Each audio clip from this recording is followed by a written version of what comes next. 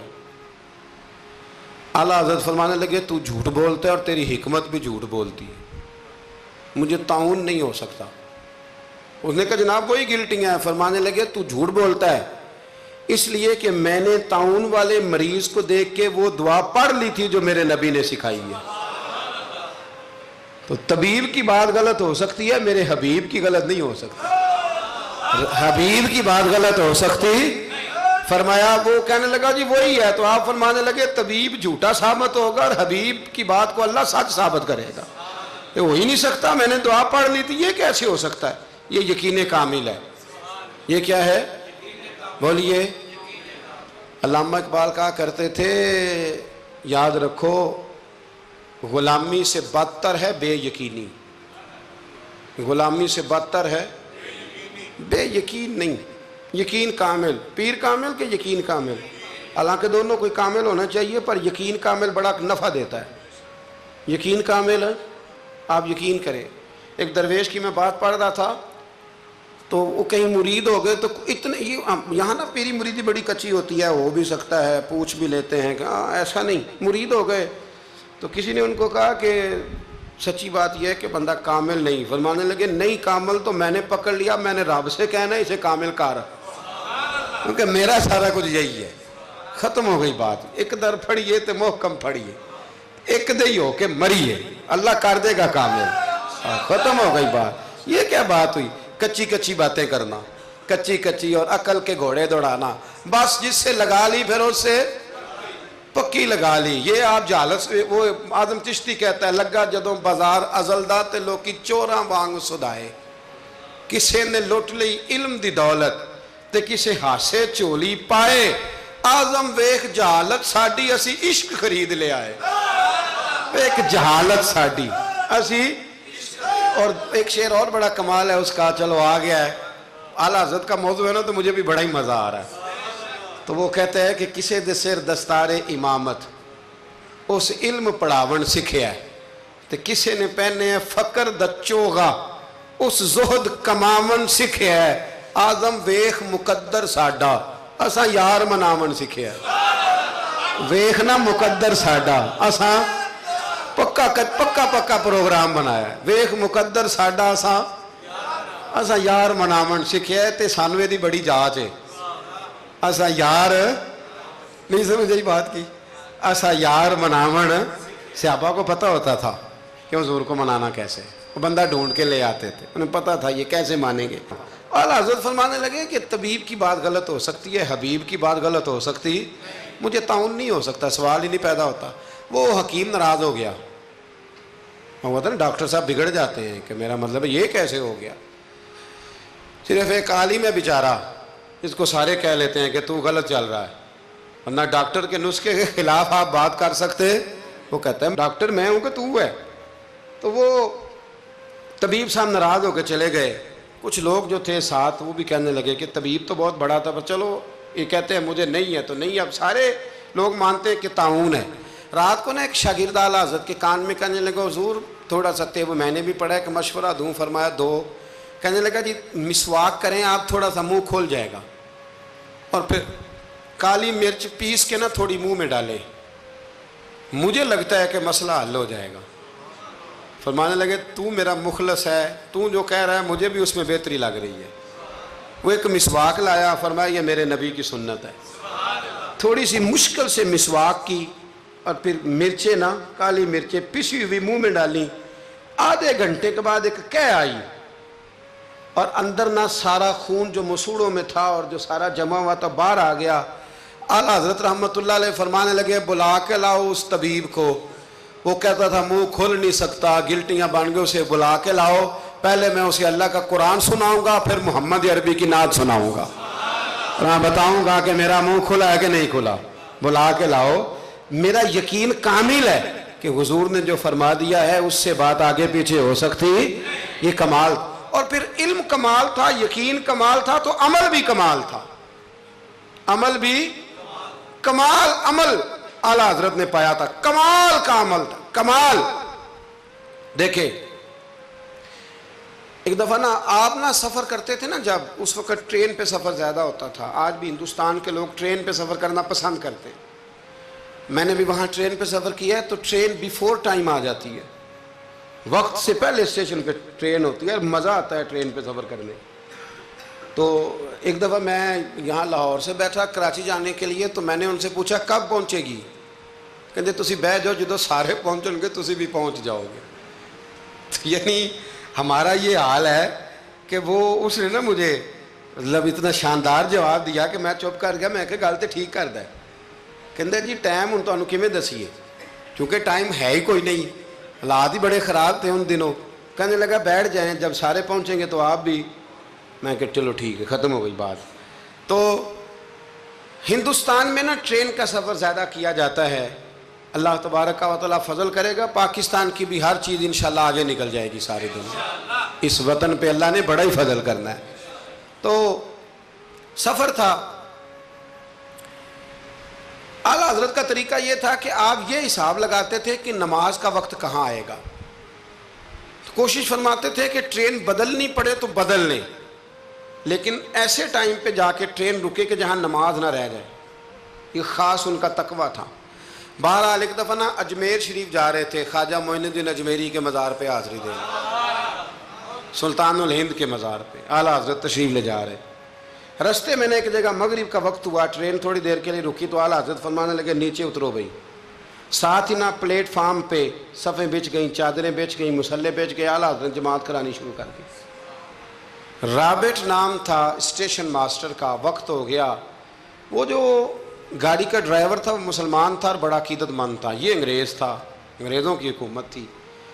اس کا دل تھا کہ میں بزرگوں کو نماز پڑھ لینے دوں, پر یہ کہنے لگا چل ٹائم ہو گیا, وصل دے. جو بیٹھ گیا, جو رہ گیا. اس نے وصل دیا گاڑی کو. اعلیٰ حضرت نماز پڑھتے رہے. دوسری رکعت سکون سے نماز پڑھی. اب وہ گاڑی کو آگے لے جاتے ہیں, گاڑی آگے جاتی نہیں. آگے لے جاتے ہیں, جاتی نہیں. وہ رابٹ جو تھا وہ کہنے لگا اس کو, ڈرائیور کو, چلاتا کیوں نہیں؟ کہنے لگا چال ہی نہیں رہی, انجن میں مسئلہ ہو گیا ہے. کہنے لگا ذرا پیچھے کرنا. اس نے پیچھے کی تو پیچھے ہونے لگ گئی, آگے کی تو جاتی نہیں. اس کو شک پڑا کہ یہ مسلمان ہے, شاید فیور کر رہا ہے. کہتا تو نیچے اتر, میں بیٹھتا ہوں. وہ بیٹھا, اور وہ آگے کرتا ہے تو گاڑی آگے نہیں جاتی, پیچھے کرتا ہے تو گاڑی پیچھے جاتی ہے. انجینئر کو بلایا, ہر چیز چیک کر لی, پر گاڑی چلتی نہیں. کیسے چلے؟ ہر مشکل دی کنجی یارو, ہاتھ مرداں دے آئی. یہ کیسے چلے گی؟ سوال ہی نہیں پیدا ہوتا, چل سکتی نہیں. اب جو اس کو نا تھوڑی سمجھ آئی, پوری سمجھ کے بعد نا دل نرم ہوا. اتر کے نا اعلیٰ حضرت نماز پڑھ رہے تو بیٹھ گیا. غور سے دیکھنے لگا کہ بڑے خشوع سے, خضوع سے, عاجزی سے, دل جمی سے اعلیٰ حضرت نماز پڑھ رہے ہیں. شوق سے, ذوق سے, توجہ سے. بڑا متاثر ہوا. نماز مکمل ہوئی نا تو ڈرائیور سے کہنے لگا میں نے بھی ساتھ جانا ہے. وہ بھی گاڑی میں بیٹھ گیا. تو اعلیٰ حضرت سے فرمانے لگا, عرض کرنے لگا حضور یہ کیا تھا سارا کچھ؟ فرمانے لگے کچھ بھی نہیں, میں رب کی نماز پڑھ رہا تھا, رب نے بندوبست کرا دیا ہے. نماز جو اللہ کی تھی اللہ نے بندوبست کر دیا ہے, اس سے زیادہ میرا کمال کوئی نہیں. کہنے لگا حضرت جی پہلے میں نے اسلام سنا تھا, آج میں نے اسلام دیکھ لیا ہے, آپ مجھے کلمہ پڑھائیں, میں مسلمان ہونا چاہتا ہوں. آپ مجھے کلمہ پڑھائیں, میں مسلمان ہونا چاہتا ہوں.